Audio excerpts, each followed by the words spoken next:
স্যাকরা বলে আমরা জানি যে স্যাকরা অনেক সময় সবাই নয়, স্যাকরা নিজের বাইরের লোকের সোনা চুরি করতে করতে নিজের ঘরের মায়েরও সোনা চুরি করে। চোর বাইরের ঘরে চুরি করতে করতে নিজের পাড়া প্রতিবেশীরও চুরি করে।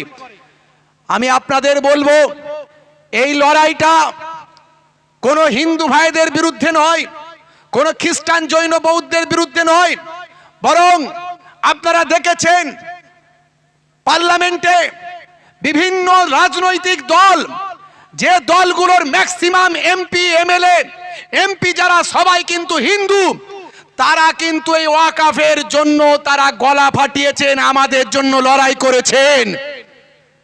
সেই শুধু তাই নয়, পার্লামেন্টের ভিতরে শুধু নয়, পার্লামেন্টের বাইরেও সারা ভারতবর্ষে দেখুন সরদারজিরা আমাদের সঙ্গে সাথ দিয়েছেন, আমাদের সঙ্গে খ্রিস্টান ভাইরা সাথ দিয়েছেন, আমাদের সঙ্গে আদিবাসী ভাইরা সাথ দিয়েছেন, এমনকি আমাদের সঙ্গে সেকুলার যারা হিন্দু সেই সমস্ত মানুষেরাও আমাদের সঙ্গে সাথ দিয়েছেন, আমাদের জন্য লড়াই করছেন।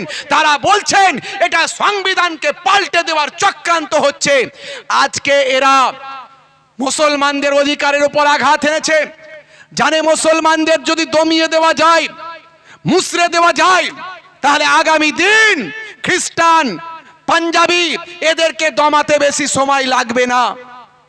মনে রাখবেন, এই কুঁজো দলটি ভারতবর্ষে ভোট পেয়েছে মাত্র 34%।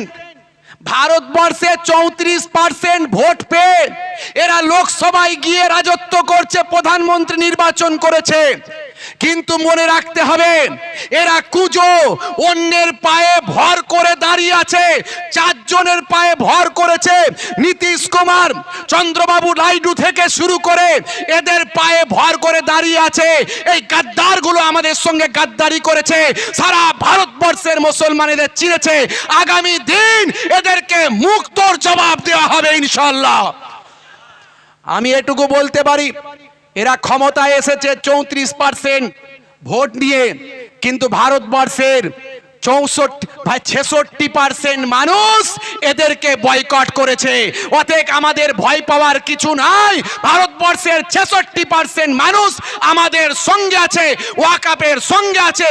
আগামী দিন এই লড়াই আমরা জিতবো ইনশাআল্লাহ। আমি আপনাদের কাছে বলতে চাই, খুব সংক্ষেপে 2-1টি কথা। আমরা টুপি সবাই মাথায় দিয়ে ওয়াকাফের মিটিংয়ে আসতে হবে এমন কথা নয়। এটা শুধু মুসলমানদের জন্য নয়, সংবিধান শুধু মুসলমানদের নয়। সংবিধানের একটা জিনিস পাল্টে দিয়েছে এরা, ওয়াকাফ। এরকম হাজারো জিনিস সংবিধানে আছে, পাল্টে দেবে নিশ্চয়। প্রত্যেকটা মুসলমানের ইমানি দায়িত্ব এরকম মিটিং মিছিলে অ্যাটেন্ড করা এবং ওয়াকাফের জন্য লড়াই করা। কিন্তু আমরা সবাই যে টুপি মাথায় দিয়ে আসতে হবে মুসলমানদের মিটিং, সবাই যে নারে তাকবীর আল্লাহু আকবার ঘন ঘন দিতে হবে তা নয়। কারণ আমাদের সঙ্গে হাজার হাজার লক্ষ লক্ষ ভাই আমার হিন্দু, খ্রিস্টান, ভাই আমার শিখ, পাঞ্জাবি তারা অংশগ্রহণ করছে। তাদেরকেও বুঝিয়ে দিতে হবে আমরা শুধু ওয়াকাফের জন্য লড়ছি না, আমরা লড়ছি ভারতবর্ষের সংবিধানকে বাঁচানোর জন্য। আসসালামু আলাইকুম ওয়া রাহমাতুল্লাহি ওয়া বারাকাতুহু। আমরা 5:30টার ভিতরে শেষ করব, একেবারে কমপ্লিট। এখানেই জামাতে নামাজ হবে, তার জন্য সময় দেওয়া হবে। আপনারা যারা অজুনায় অজু করে নেবেন, কিন্তু এখন খুব অল্প সময়ের মধ্যে আমরা কমপ্লিট করছি। দেখছি 5:30টার আগেই যদি কমপ্লিট করে দেওয়া যায়। 2-1টি কথা বলবো, আমার পরে আশা করি আর কেউ নেয়। আমার ভাতিজা আসছেন রাস্তায়, যদি উনি এসে পৌঁছাতে পারেন 5:30টার ভিতরে, ওনাকে দিয়ে দোয়াটা আমরা করিয়ে নেব। তো যাই হোক, প্রথমেই আমার বক্তব্য যারা শুনছেন, লেকচারার্স অ্যাসোসিয়েশন অফ বেঙ্গলের অবজারভার হিসাবে জাতি, ধর্ম, বর্ণ নির্বিশেষে প্রত্যেককে আন্তরিক সালাম, শুভেচ্ছা, ভালোবাসা জ্ঞাপন করি। লেকচারার্স অ্যাসোসিয়েশন অফ বেঙ্গল, যাদেরকে আপনারা ওয়াজের ময়দানে দেখেন, যাদেরকে দাওয়াত করার জন্য বছরের পর বছর আপনাদের অপেক্ষা করতে হয়, এই রকম প্রায় 100 জন আলেম নিয়ে গঠিত হয়েছে লেকচারার্স অ্যাসোসিয়েশন অফ বেঙ্গল। অনেকে আজকে আসতে পেরেছেন, অনেকে আসতে পারেননি, অনেকে এসে চলে গেছে। আজকে আমাদেরকে পর্যন্ত আমরা চেয়েছিলাম আমাদের এই সংগঠনের মাধ্যমে দেশের দশের কিছু সমাজসেবামূলক কাজ করব, নিজেদের মধ্যে ঐক্য ভ্রাতৃত্ব বজায় রাখব, দ্বন্দ্ব ঝুটঝামেলা মনোমালিন্য এগুলো দূর করব, এই জন্যে এই সংগঠন তৈরি হয়েছিল। সেই জায়গায় আমাদেরকেও ওয়াকাফের জন্য রাজপথে নামতে হয়েছে। আজ থেকে শুধু নয়, শুরু হয়ে গেছে আমাদের। আগামী দিন এরকম অসংখ্য প্রোগ্রাম আমাদের রাখা আছে। তা আজকে আমাদেরকেও এই জায়গায় আসতে হলো, হুজুর পীর সাহেব মৌলানা সাহেবদের মুফতি সাহেবদের তাদেরকেও রাজপথে নামতে হলো। আমি প্রথমেই বলবো এই লড়াইটা হিন্দু মুসলমান খ্রিস্টান জৈন এসবের মধ্যে নয়, এই লড়াইটা সংবিধানকে কেন্দ্র করে লড়াই। ওয়াকাফের সম্পত্তি আমাদের পূর্বপুরুষদের রেখে যাওয়া সম্পত্তি, মুসলমানদের অধিকারে থাকবে, তারা ইউটিলাইজ করবে, ব্যবহার করবে, তাদের আফটার জেনারেশন দুস্থ অসহায় মানুষেরা সমাজের মূল স্রোতে আসবে, এই জন্যে ওয়াকাফের সম্পত্তি। সেটা কোথায় লেখা আছে? সেটা সংবিধানে লেখা আছে, আর্টিকেল 14, আর্টিকেল 25, 26। এখানে আমার ধর্ম পালনের স্বাধীনতার কথা সংবিধানে উল্লেখ আছে। সেই সংবিধানকে পাল্টে দিয়ে এই লেজুর সরকার, আপনারা জানেন যে সরকার একা একা দাঁড়াতে পারেনি, যে সরকার কুঁজো চিত হয়ে শুতে পারেনি, সেই সরকার চারজনকে সঙ্গে নিয়ে আজকে ভারতবর্ষের 25 থেকে 30 কোটি মুসলমানের হৃদয়ে আঘাত এনেছে। তবে আমি প্রথমেই বলবো আজকে ওয়াকাফের উপর আঘাত এসেছে, এরপরে কিন্তু দলিত আদিবাসীদের জল জঙ্গলের অধিকার আছে, তাদের সম্পত্তি আছে, সে আঘাত আসবে। তারপর শিখ পাঞ্জাবিদের গুরুদুয়ারা, তাদের হাজার হাজার বিঘে সম্পত্তি আছে, সেখানে আঘাত আসবে। সর্বশেষ আমার বিশ্বাস, আমার অমুসলিম হিন্দু ভাইদের যে সম্পত্তিগুলো আছে, বিভিন্ন মন্দিরের হাজার হাজার একর সম্পত্তি, সেগুলোও কিন্তু আমি আপনাদের কাছে এটুকু বলবো, এই বিল কি উইথড্র করানো সম্ভব? নিশ্চয় সম্ভব।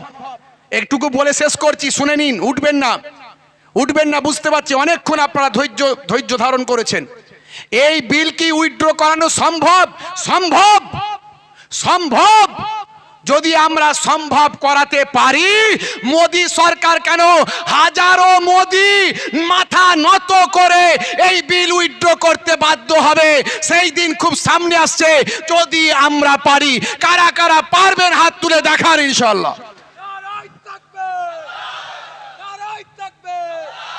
বিজেপির কালো হাত ভেঙে দাও, গুড়িয়ে দাও।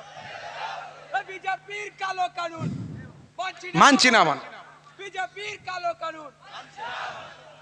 আমরা দেখেছি, আপনারা দেখেছেন, শুধু কৃষক বিল নয়, কৃষক বিল শুধু নয়, কৃষক বিল পাস হয়েছিল, তারপরেও মাত্র পাঞ্জাবের 2 কোটি কৃষক তারা দেখিয়ে দিয়েছে রাজপথে থেকে কিভাবে লড়াই করতে হয়। শুধু কৃষক বিল নয়, এরকম অনেকগুলো বিল পাস হয়েছিল, কিন্তু সরকারকে পরবর্তীকালে এই রকম আন্দোলনের ঠেলায় চাপে পড়ে মাথা নিচু করে নাক ঘিসড়ে তাদেরকে সেই বিলগুলোকে উইথড্র করতে হয়েছে। আগামী দিন আমরা যদি সারা ভারতবর্ষের 28টা রাজ্যের রাজধানীতে গিয়ে যদি বছরের পর বছর পড়ে থাকি, প্রত্যেকটা পরিবার থেকে 2 জন 1 জন করে মাথায় কাপড় বেঁধে যদি চলে যেতে পারি, ইনশাআল্লাহ এই বিল প্রত্যাহার করতে বাধ্য হবে মোদি সরকার। আমাদেরকে দিল্লি যাওয়ার প্রয়োজন নাই, যদি প্রয়োজন হয় সেটা মুসলিম পার্সোনাল ল বোর্ড বলবে, নিশ্চয় আমরা যাব। ভারতবর্ষের যত সংগঠন আছে যারাই এই আন্দোলন করছে, মনে রাখবেন সব কিন্তু মুসলিম পার্সোনাল ল বোর্ডকে মান্যতা দিয়ে তাদের নীতি আদর্শকে সামনে রেখে আমরা শান্তি শৃঙ্খলা পছন্দ করি। এমন কোনো বাক্য প্রয়োগ করব না, এমন কোন সোশ্যাল মিডিয়ায় লিখবো না, এমন কোন স্লোগান দেব না, এমন কোন প্রোগ্রামগুলোতে গিয়ে আমরা কথা বলবো না, অশান্তি করব না, যার দ্বারাই আমাদের এই আন্দোলন স্তীমিত করতে পারে সরকার। যেটা আমাদের পূর্ববর্তী বক্তা আমাদের ডক্টর আব্দুল্লাহিল মারুফ সাহেব বলেছেন, আমাদের প্রেসিডেন্ট সাহেব বলেছেন। মনে রাখবেন, আমি আপনাদের কাছে বলি, শান্তি শৃঙ্খলা বজায় রেখে দীর্ঘমেয়াদী আন্দোলন হবে। গণতন্ত্রকে বাঁচানোর লড়াই, সংবিধানকে বাঁচানোর লড়াই। আর এই লড়াই করতে গিয়ে যদি আমাদের মাথায় কাফন বাঁধতে হয়, যদি আমাদের রক্ত দিতে হয়, আমি মহেবুল্লাহ হুসাইনি তৈরি আছি। আপনারা কারা কারা তৈরি আছেন উঠে দাঁড়িয়ে দেখান তো দেখি।